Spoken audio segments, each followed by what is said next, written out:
Letty and between the girl at the store. She's never been a singer, a hell of a woman, and it's just could never get to the point where she can be number one. Absolutely, I agree. I agree. Gotcha. Yeah. So let's talk about the guy in the closet. Speaking of in the closet, so so when the favor that William wanted Ruby to do is to place this stone with this sign in the police captain's office. So two things about that. Number one, the police captain, when he changed his shirt, and I don't know if Right. I was seeing this clearly, was Right. the torso of the skin of a torso of a black man, or was that skin just Absolutely. I decayed? thought it was a tattoo at first, and then yes, they did a close up at the end of that scene, and you got to see his chest really well, and that was a black. That goes to show you Hiram and him was into some crazy, crazy stuff. Because remember, Hiram was a disgraced scientist, Right. and he was doing all that weird stuff. So clearly, that scene reminded me so much of Get Out. I'm not even gonna lie, because to me, I'm thinking there may have been something wrong with the police captain Lancaster. Something was going on or what have you. And maybe what he did is he ended up, we haven't talked about this, but that was just a little theory of mine, that somewhere or another he needed something that was better than his. And you know that they always talk about how black people, when you hear the conversation, oh, we are better at running and sports and different things like that because we're built for that kind of thing or so on. So for all I know, there may have been some kind of need for him and he believed it or whatever, and they did something. But yeah, that was a black, and if you notice, the guy in the closet, his neck had a black man's neck too. So we're in agreement that, because like I said, I didn't know if that was the paid flesh or if that was the skin of a black man. So he had grafted the skin of a black man onto his body. Okay. So then moving to the closet, I don't know if you noticed this in the end credits, the guy was credited as Frankenstein. Yeah. Really? Yeah.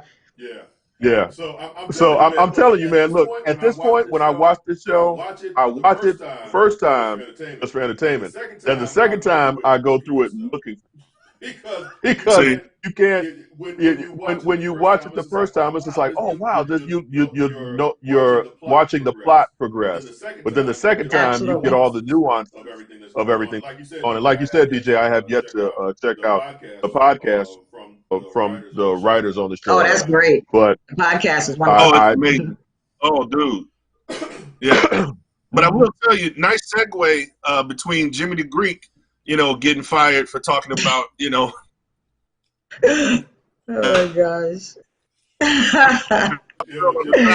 Jimmy, like we were built to run fast. But you know what though? Those two cops that was in there with the Lancaster, like one of the biggest things I noticed was that clearly they wasn't fazed about the dude in the closet. So clearly everybody in that little lodge knows what's going on.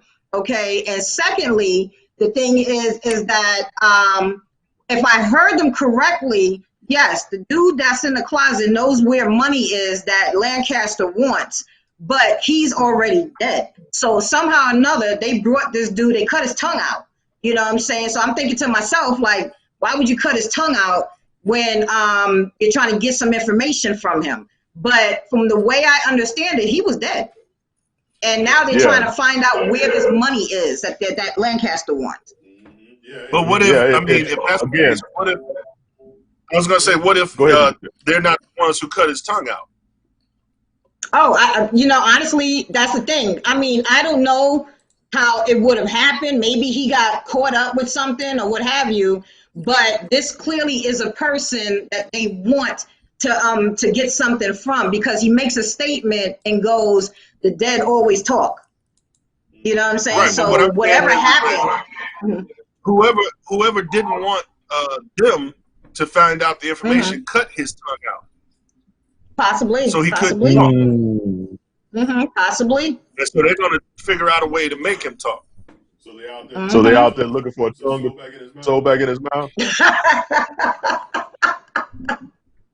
So Oh my we have gosh. we have Ruby in a white woman's skin.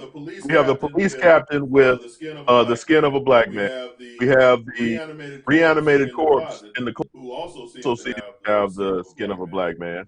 And now shifting to back to William's house, and Ruby is just, okay, what's going on about the basement, and then William sheds his skin and becomes what's that woman's name?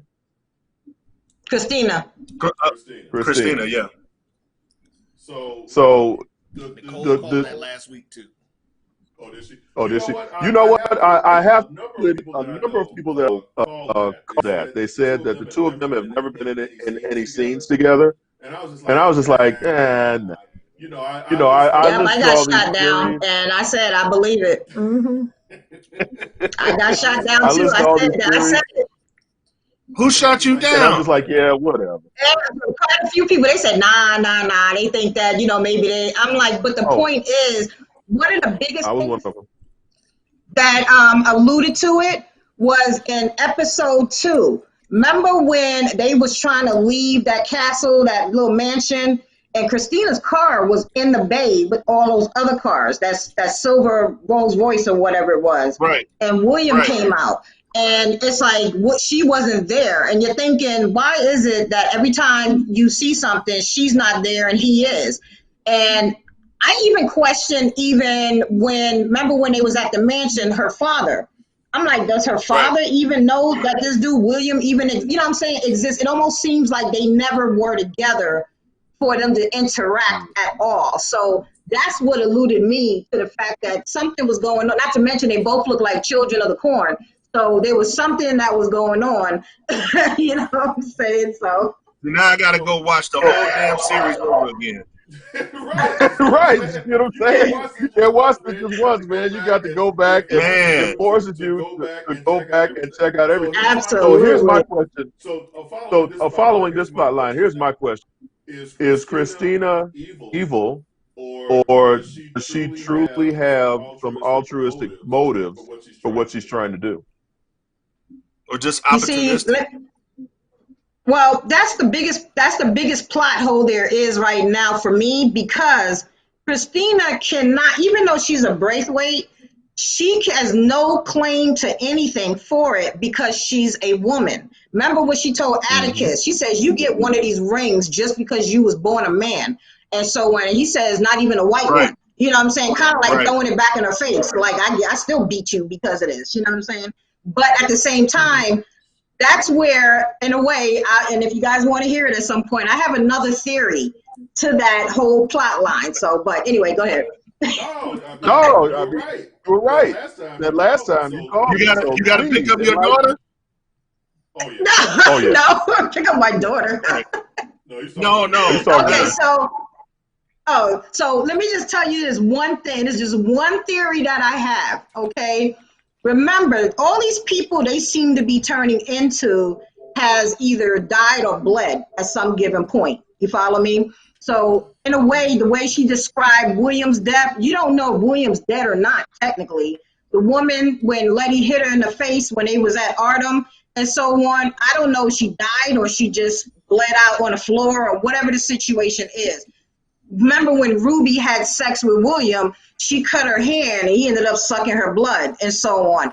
There's something to do with that whole aspect of things. You follow with me?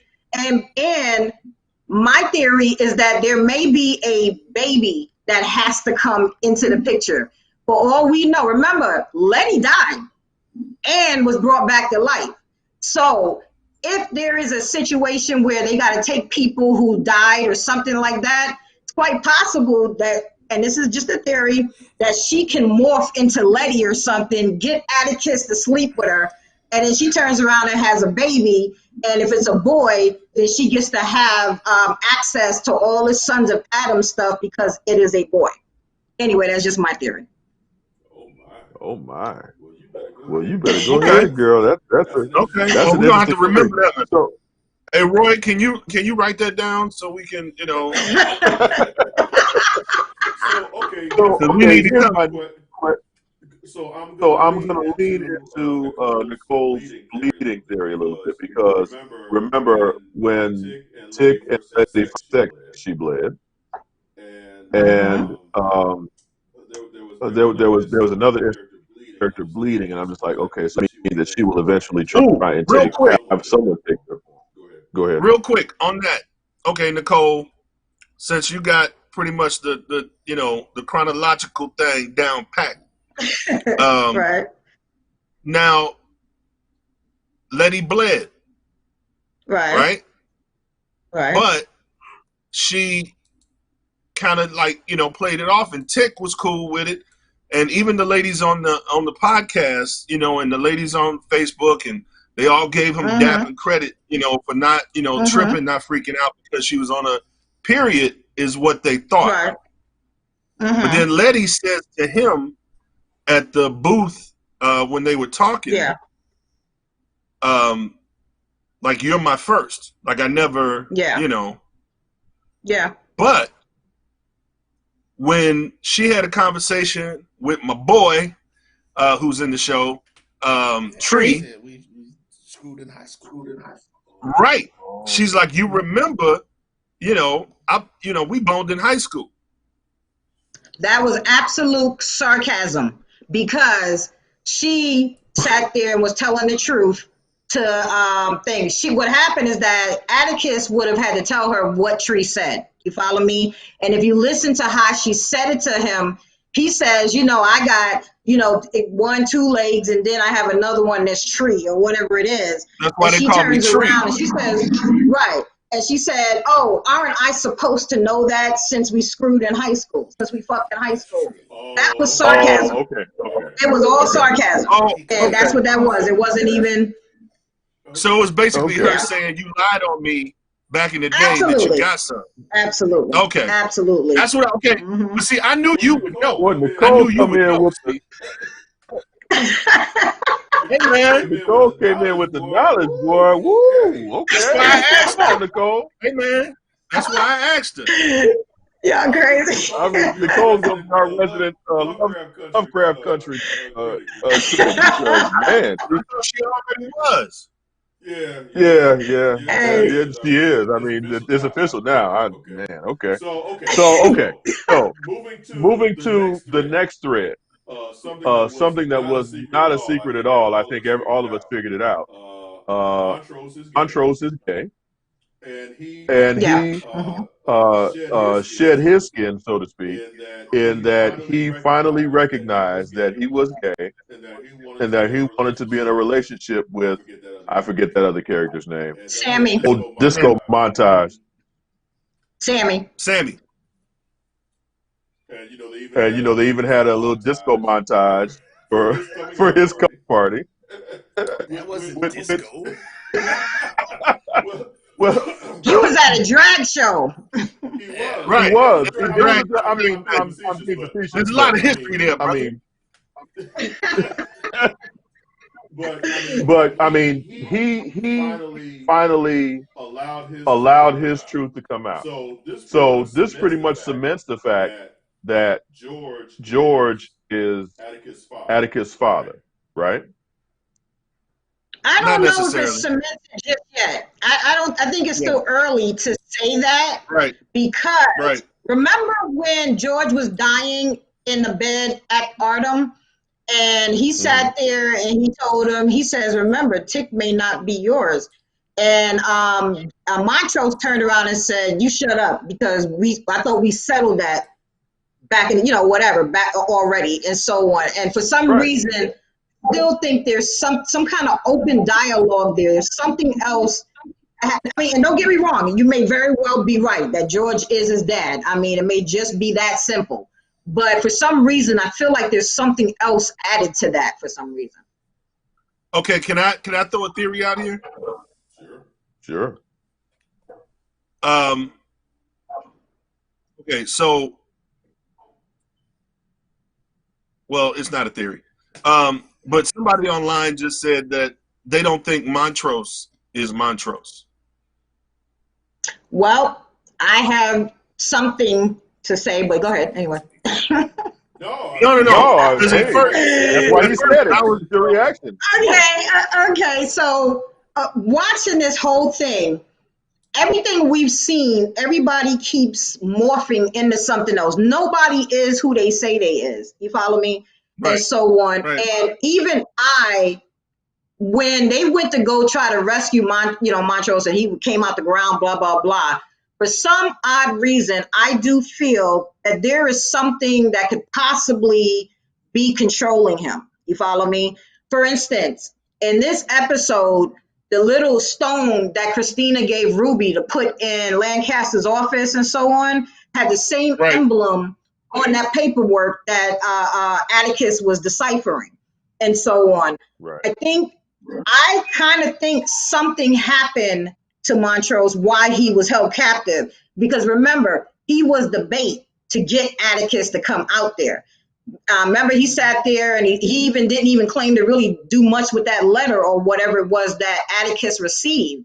And he says, I can't believe your dumbass would have actually came out here and did this, that, you know what I'm saying, and everything. Because even Atticus said the letter did not sound like him. So everything was to make Atticus come out there. You see what I'm saying? And just like you've seen, even when they was in their what is it, Raiders of the Lost Ark episode, you know what I'm saying, and stuff, that they had to do a DNA test for him to be able to get in there where Yahima was and so on. So I'm thinking there may be, and I never read the book or anything like that, but when they showed the promo for episode 6, that Jihad chick, they showed a scene where this little worm was coming out of her ear, okay, and so on. And I'm tempted to think there may be something going on with Montrose that maybe Montrose doesn't know. You know what I'm saying? Because it didn't make sense to introduce that character just to kill her. It just seemed weird, you know, type of thing. So, I don't know. And I understand what you're saying, but my question then becomes, because Montrose knew Sammy before he was kidnapped. Montrose had a relationship with Sammy before, so that's the only reason why I would counter your argument. I agree with you, but he definitely, Montrose and Sammy definitely had a relationship beforehand. They definitely had some discussion beforehand about. I'm sorry, I'm not talking about the relationship. I'm talking about like why he seems to be sabotaging everything they're doing. Oh, sorry, my bad. Right. When he killed the Two I can't Spirit. even remember her name either.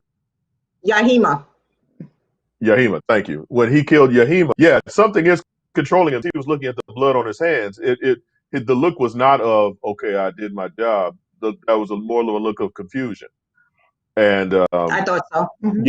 I honestly believe that something is controlling him. But speaking of something controlling someone, do you think that Atticus is slowly being turned by trying to decipher what those symbols and letters mean? I think personally that. Oh, go ahead, Derek. You go ahead. No, he's slowly. When you say he's slowly being what? Slowly being turned, because Letty was saying, all of this has brought nothing but trouble. All of this, do you think, number one, there's no way in the world I would be down in that room after what they just experienced by myself doing anything. Right. If I was in that room and had exorcised those demons and fought the ghost of oh my gosh, room would be the last place I would go to do anything, especially related to that book and those letters. But my opinion is that he's slowly being turned by what he's discovering. There is a recurring theme in Lovecraft's work in that people who seek the truth eventually learn to regret what they've sought. That makes sense. Now, let me ask you, what, and I think part of it, there was a scene where Atticus was asleep on a table while Letty was developing the film, and he saw the vision of Hannah. And she was mouthing him something, and she couldn't hear. Now, mind you, this time, if you paid attention, he had on a suit. He had on clothes of that time or whatever, and ended up getting burned or what have you. And my thing is that everybody's looking for these pages that came out the book, my biggest question is, where is the book? The book is where I guess you would want to sit there and actually try to find out something. And because Montrose's wife, that's the lineage in which Atticus and the Braithwaites are through. So I'm like, they're searching for these pages. She took pictures. And remember what Christina said, those stolen pages, just those pages is enough for all the magic we've seen in this show. So that, imagine having the whole book and being able to have that power, you know, to access that power. So I'm still trying to understand, where is the book itself? Because the book would have much more than just a couple pages. You know, that's just something that I've been questioning. No, absolutely. But it seems like his mother has the pages, like his mother, wherever his mother's body is, you know, and Christina having the getting a hold of the orrery is what's going to help her to divine the location by the stars some way. And then, you know, because now because we're getting into the situation where Hippolyta, you know, told her daughter, yeah, I named that star. I didn't get credit for it, but I named that star. And the whole thing is, you know, the orrery and the stars and trying to, you know, I think that has a lot to do with finding his mother's body in that book. Yeah, I mean, and it could very well be that maybe they buried her with it. You know what I'm saying? Because technically, from what it sounds like, Atticus is the last of the line, unless he ends up having a child of some sort. You see what I'm saying? That's what brought my theory on about a baby somewhere. Because he's it. That's absolutely. It. Yeah. So I don't know. It's definitely, that's a good thought though. And then the other thing is how they're bringing people back to life. How do we know that, you know, the baby didn't die in childbirth, and Montrose and George buried her somewhere, you know, and took the baby and maybe brought the baby back to life. Somehow, I don't know. You know, it's anyway. Yeah, it's crazy because she would be like probably maybe 3 generations off, you know, Hannah or someone like that. So you figure, and Christina even said, men lesser than Tick has tried, or whatever. Other people have tried, and they've all died. You know what I'm saying? And that's why, if you ask me, because remember the scene when they was, Tick had put his arm in the door and stuff like that, and it took his blood and everything. The arm that was in there prior was Epstein's arm. That was his arm. When you look at the ending where they exorcised him, he had an arm that was missing. Wow. No, the Epstein guy from the show. It's such. But hey, I think by no account was the name used just whatever. They might have used that name for a reason. But honestly, he was missing an arm. So it's very well that Letty's house is some kind of portal, time portal, something in which they can be able to do whatever. I thought it was odd, though, that Hippolyta would just walk out somebody's house and take the orrery and everything and don't even let nobody know she got it. You know what I'm saying? You just go into somebody's house, take the stuff out of there. But you may have a point. And remember, the doors. Well, it's definitely a portal because they got from the south from Boston to Chicago. Boston to Chicago. That's a hell of an underground railroad. For real. Let's do this before we go any farther. Let's take a break, and we will be back shortly. Okay. Now, you can live in Texas and not have a good red meat blend. Texas Cowboy Dust is designed for steak and other red meats. It's out to be my most popular spice blend, made with onions, peppers, ground mushrooms, pink salt, and other spices. Texas Cowboy Dust also goes great with chicken, pork, vegetables, and adds a restaurant quality sheen to gravies and sauces.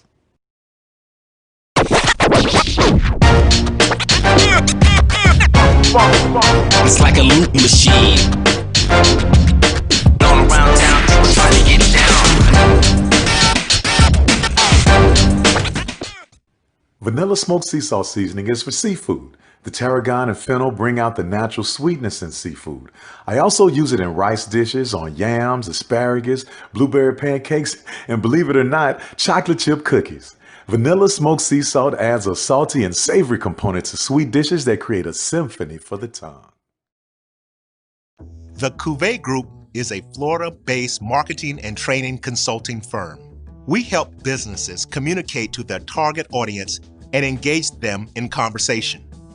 We also help to expand their audiences, which will ultimately result in growth for those organizations. In addition to being a certified constant contact specialist, my colleagues and I are also certified in John Maxwell Leadership Principles. We use these proven principles to conduct workshops, training, and private coaching sessions for individuals and companies looking to take things to the next level. Contact us to schedule a free consultation. Issues today, don't delay, call Cuvée. Have you had your Earth Blend coffee today? At Earth Blend Coffee, we take pride in offering you the very best of beans across the world, blended and roasted to perfection, giving you superior quality and satisfying and flavorful taste. Experience the world in one cup with Earth Blend Coffee.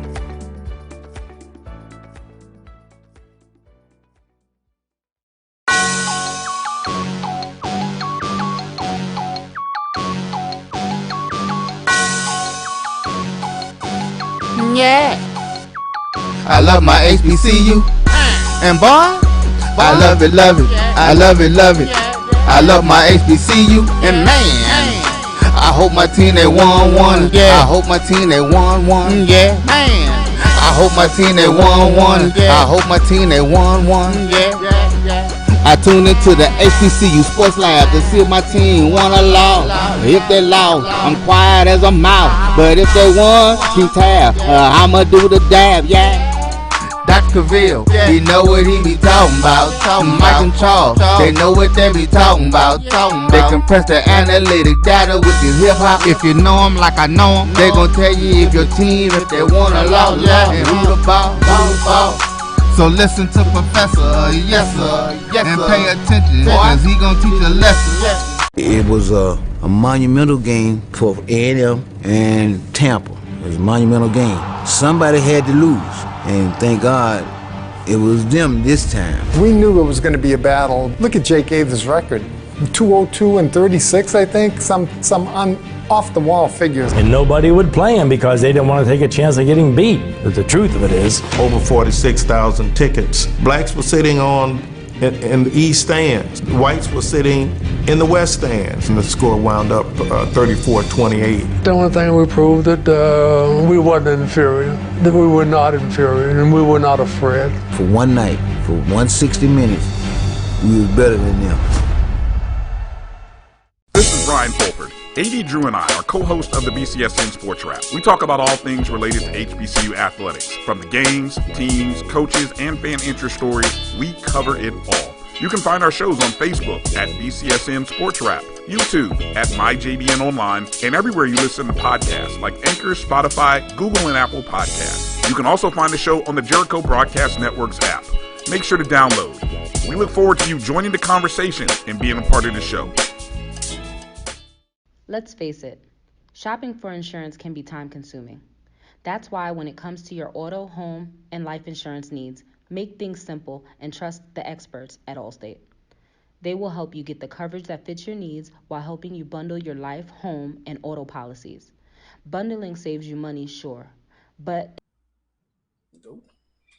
Welcome back. I think my grumpy old face broke my camera.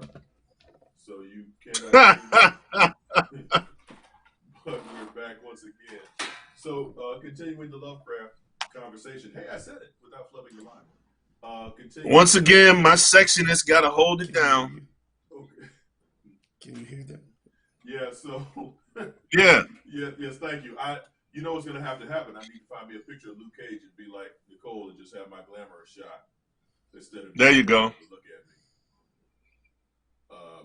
So, continuing, Nicole, is Nicole still with us? Nicole? Yes, I'm here, but I can barely hear you, John. Okay. I'm sorry. Is that better? Lower my voice. Speak up, brother. Can you hear me now? Like that old. Yeah, I do now. All right. Okay, so continuing the Lovecraft conversation. So I think we're all in agreement that by the end of this, Atticus will be a changed person. None of this will turn out for the good, and everything explodes in their faces. Would that be a correct assessment? Yeah, but there's one big plot point that we haven't talked about. Oh Lord, what do we forget? I'm gonna start calling you Letty, Nicole. Go ahead. Well, remember when what's her name? Ruby, who was then white, went into the store and went for the interview. She dropped a vial of that potion in there. Okay, so the store owner or the store manager picked it up and he tried to let her know, but she ran out of there because she started changing and so on. I'm wondering, does he still have it? Can he possibly use it? You know what I'm saying? Like, well, she sat he there, called it she done gave him, right, he called it perfume, but at this point now, she done turned around and gave him the ass whooping of a lifetime, to say the least. Okay, so, and ass whooping. that I was trying to keep it clean, but he has that vial, and I'm wondering. But being the descriptive word in that sentence too. But I'm sorry. Go ahead. No, okay, but I'm just trying to understand. Does he still have it? Because they never revisited it, whether or not he still had it. And I'm wondering if he could use it or something to try to get revenge or to try to do something. Like if he's curious enough to figure out why the hell this perfume is red. Well, as we've stated before, nothing can be taken for granted, no matter how much of a throwaway line or throwaway scene that you see. Everything is right for overthought. So yes, he most definitely could use that for some diabolical purpose later on. That is absolutely on point. And since you were right about the whole William Christina thing, everything you say now is gold, Letty. Oh goodness. Okay. Oh man. Well, we're gonna start calling them Crystallium or something like that. We gotta make up a name for them. Crystallium. That's Crystallium. Right. That's right. That's right.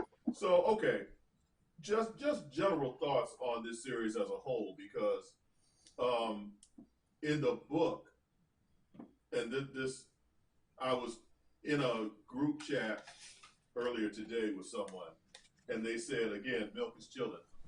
Spoiler alert: in the book, George doesn't die, and Montrose isn't gay.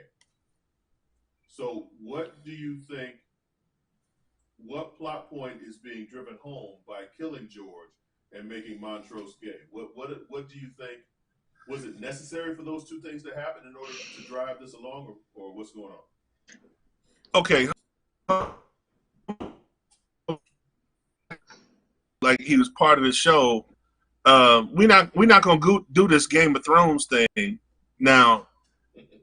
It's one thing for us to have spoilers for the show that has already been shown and we discuss it. But now you bring in, like, you know, the lore and the you bring in the books into it for people who are just watching the show. What's wrong with that? That ain't cool, man. That ain't cool. Why not? That ain't cool. See, that's a spoiler alert on a whole different level. That milk is spoiled. That milk ain't chilling. That milk is spoiled. but look, there's a particular. I think there's something to be said. Number one, for maybe killing a character, but there's something to be said for where this whole thing is going by killing George and making Montrose gay. Because in the books, I don't know. Like I said, I haven't read the books, but you've gotten a whole. It's like The Walking Dead. Now, I read The Walking Dead as a comic book way before the TV show happened. And my problem with The Walking Dead as a TV show is not that they went on a different level than comic books because the comic books were excellent. I couldn't see any fault in the comic books. But the TV show kind of went off the rails, I think, because they just had no direction. You know what I'm saying? And you talking about Game of Thrones? I'm talking about Walking Dead. Oh, I'm sorry. You said Walking Dead. My bad. Yeah. I mean, it could be that what translates from the books into the show translates well. You know what I'm saying? Like everything, the imagination for a book is a lot bigger than the imagination for the TV show because sometimes you can't get certain aspects of it to work or be entertaining. Right. But I think a lot of it has to do with the fact that it seems like at least this whole first season is dealing with change. It's dealing with metamorphosis. It's dealing with what you think is real is not. You know what I'm saying? And stuff. Because I think, and that maybe that's why George's character had to move over and why they had to, create this whole extra character or build for Montrose. Because, I mean, I never read the book myself, but I did hear that in the book, Christina and William are not Christina and William. It's just somebody by the name of Caleb. It's one person. It's not two. So, you know what I'm saying? So apparently they're working hard on this transformation type of stuff. So apparently maybe that's leading us to something. Okay. Because all right, with The Walking Dead, it upset the mess out of me because people would always say, oh, it's not following the books. It's fine if you don't follow the books. But after a point, it's like, okay, you still have to have direction. You still have to have interesting plot. You still have to have characters that make sense. So I just think that it's interesting that two of the black male characters in the book have been transformed into something else.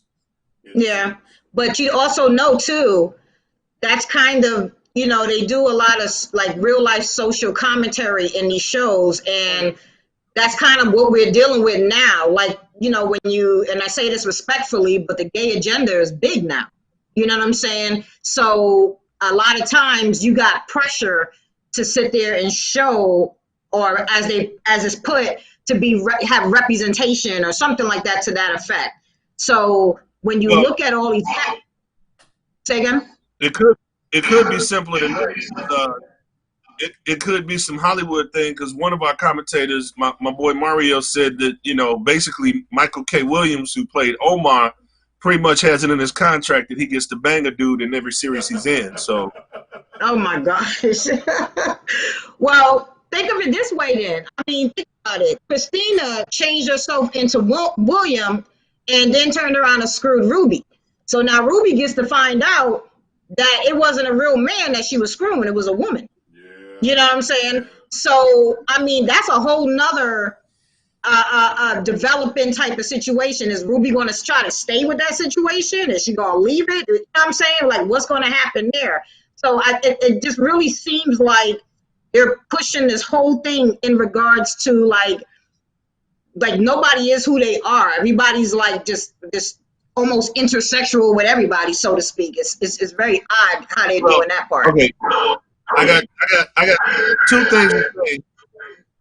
I got two things to say that will probably end this for the whole thing. But first of all, Ruby's gonna make sure that Christina has a lot of that juice on hand because number two, I've never known a big girl to give up some good D. So we never found out that William was good. So yeah. And you know what? It must have been good. I'm sorry, it must have been good. She woke up and she came back to old boy. But was she coming back? Was she coming back for that potion to make her a white woman? Okay. I want to know what's in the basement because she keeps talking about the basement. Well, yeah, that's very true too. Now, is it that she doesn't have access to the basement, or the fact not yet? She okay. So before we go down, oh my goodness! Oh, it's too late. Don't even say before we go down that rabbit hole. It's been 45 minutes. But Uncle DJ, before we go down that rabbit hole, I think we still have time for our 4-man enter, 1-man lead, if that is all right with you all. Oh, okay. Absolutely. I just want to ask one question. Sure thing. Nicole, for Myra, do you think just real quick, do you think that her marrying the dude she got out of prison is going to diminish her selflessness as far as, you know, giving up her career and everything just to do this for a random Joe? Or now is it a whole different thing? You mean for Ruby? Oh, never mind. Never mind. We'll save it till next week. Okay. Wow, that just took a whole different turn. Okay, so I'm sorry. 4 men enter, 1 man leave. No, we good, we good. 4 men enter, 1 man leave. So this is the grown folks cartoon edition. Once again, we come to a point in our show where we put 4 different things up in front of you. You decide which one you will take out of that specific genre. This is the grown folks cartoon edition. Now, I don't know about y'all, but even though I'm grown, I made sure that I watched each and every one of these cartoons well into my grown folks being married, having 5 kids phase of my life. So we're looking at Superman, the animated series, Batman, the animated series, Justice League / Justice League Unlimited, and Static Shock. So, Ruby, I know you, Ruby. Lord, I just called you Ruby. I said I was going to call you Letitia. So, oh my gosh. I don't know if you're ready for this, Letitia. But DJ, I'm hoping that you were a connoisseur of these 4 particular animated shows. Well, okay, let me put it this way. Uh-oh. In '96, when the Superman series was on, I was a little busy doing other adult things, so I kind of missed out on that one. Talking about porn stars, but go ahead. Yeah, but Justice League always kind of had a feel for it because I got, you know, like my thing is I love Wonder Woman and the Green Lantern. I've always been a fan, so I kind of got into the Justice League more than the rest. And then, you know, Batman is my boy, so that would be my number 2. But I haven't had an opportunity to check out Static Shock yet, so only because I haven't seen the brother. Superman would have to leave. I give Static Shock at least a chance, so I put him on number 3. Batman number 2, but I mean, come on, how can you pass up having the whole crew together in Justice League? Justice League is my number 1. Okay. I would have to say that the Superman animated series, I've never been a big fan of Superman, so we can kick him out the way. Batman, there you go. Batman the animated series changed the genre. It did. It was very good. It was the first time that you looked at a cartoon series as not just being for little kids, in particular Batman. It took the camp out. It gave, to this day, they model Gotham City over anytime you see Gotham City in print or on film, they model Gotham City after that particular version of Gotham City. So right, and isn't this where Mark Hamill entered as Joker? As the Joker, Mark Hamill, who is probably the best Joker ever. I mean, Heath Ledger did a great job. Jack Nicholson made it somewhat more popular than it was. But Mark Hamill as the voice of the Joker is probably the most iconic Joker there ever is. And we talk about, even though I love me some Cesar Romero from back in the 60s. Absolutely. Mark Hamill is as the Joker is the iconic voice of the Joker, just like Kevin Conroy is the iconic voice of Batman, Bruce Wayne.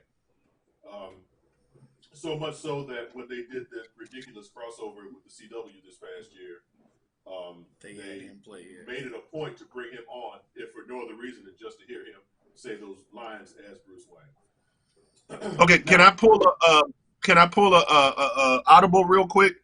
Go ahead. Because obviously Uncle Roy knows way more about this than I do. So can we hear his 4? Oh, okay, yeah, sure. Roy, you wanna? Oh, Roy gave me the headphones because my computer was the STD on my computer has messed up my laptop. But okay, DJ wants to hear your version, your 4 for these, your picks for these. Superman goes away first. Right.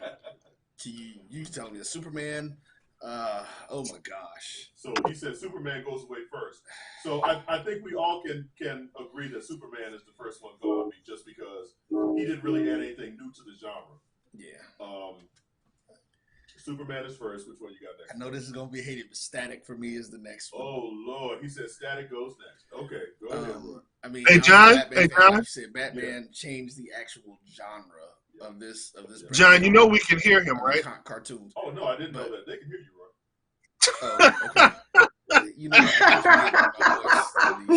oh my gosh. And you know, Lord have mercy. Okay, go ahead, Roy. I'm sorry. And the Dwayne McDuffie Justice Leagues changed everything. So that's the last one. That's the one that leaves. Yeah, is the Justice Thank you. League. I mean, it's those 2 seasons that he was in charge of that show were just like, it changed so much, and those were the seasons that put Jon Stewart as an entire generation of DC fans, in the sense that when the video game came out, they're like, who the hell is this white dude? You know, and they made them add Jon Stewart into the game after the fact. I mean, this Dwayne and it's all because of Dwayne McDuffie. Yeah. So I am, like I said, Superman goes first. Batman changed the game, but that would be my next. Now, the reason I put Static Shock in here, anybody who's been listening to me talk about comics or about cartoons or anything knows how much of a fan of Dwayne McDuffie that I am. And Dwayne McDuffie and Milestone Comics, I believe, have yet to get their due for what they did in the 90s to bringing people of color in front and behind the scenes to comic books. Milestone was canceled for really no good reason. I believe Static Shock was canceled for no good reason, other than the fact that they weren't selling toys the way that they wanted to be sold. The WB basically was like, you're not selling enough toys, cancel the series.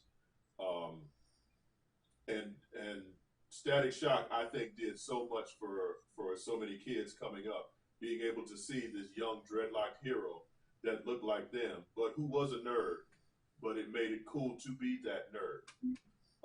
Having said that, Static has to go next, because Justice League, just entertainment value, plot value, everything. Justice League Unlimited, Justice League and Justice League Unlimited was the business, was the truth. If Batman changed the game, Justice League elevated it to another level. So that's it. Now, one thing I will say before we say our goodbyes, we're going to talk about The Boys next week.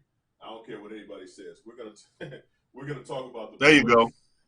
There you go. The Boys is another series. Nicole, do you watch The Boys at all? I haven't started yet. She needs to watch that. How dare you? I haven't started. I'm I'm telling you, Lovecraft done took all my brain cells. So I was gonna say Lovecraft Country just got your whole attention. That's all right. Yes. But we're gonna talk. We definitely will talk about The Boys next week. Again, a big thank you to Nicole for pinch hitting for Uncle Percy this week. Thank you so very much. Thank you, Uncle Roy, for manning the ones and twos and giving me a microphone when my camera basically decided to cut out. Thank you, Uncle DJ, as always, for the drinks and the good times and the cigars. Thank you, sir. And thank you to our audience. If you've been rocking with us from the beginning, we appreciate you. We love you. Please continue to check us out. If you're just checking us out for the first time, hope that you enjoyed the experience, and we welcome you back. We're here every Wednesday at 8:30 p.m. Eastern Time, 7:30 Central. From all of us here at Grumpy Old Nerds, all your uncles and aunts here at Grumpy Old Nerds, we'll talk to you. Hey, real quick. Before you go, Uncle outro, and then you're gonna interrupt me. What you want? It was, but Uncle Percy just chimed in. He said Superman, Batman, Static Shock, Justice. Not sure which one is his number one, so that remains to be seen. But he put them in order of Superman, Batman, Static Shock, and Justice. So he probably disagrees with us. Maybe so. We'll find out. Watch this Bat channel. Peace and blessings. Oh, man. Have a good week. Talk to you soon. Thanks for having me, guys. It's never Bye. too early to plant the seed, to share the tradition, and instill a sense of pride in your HBCU with your little ones. HBCU Pride and Joy Children's Boutique helps you share your school spirit with a wide selection of adorable kids apparel and accessories, officially licensed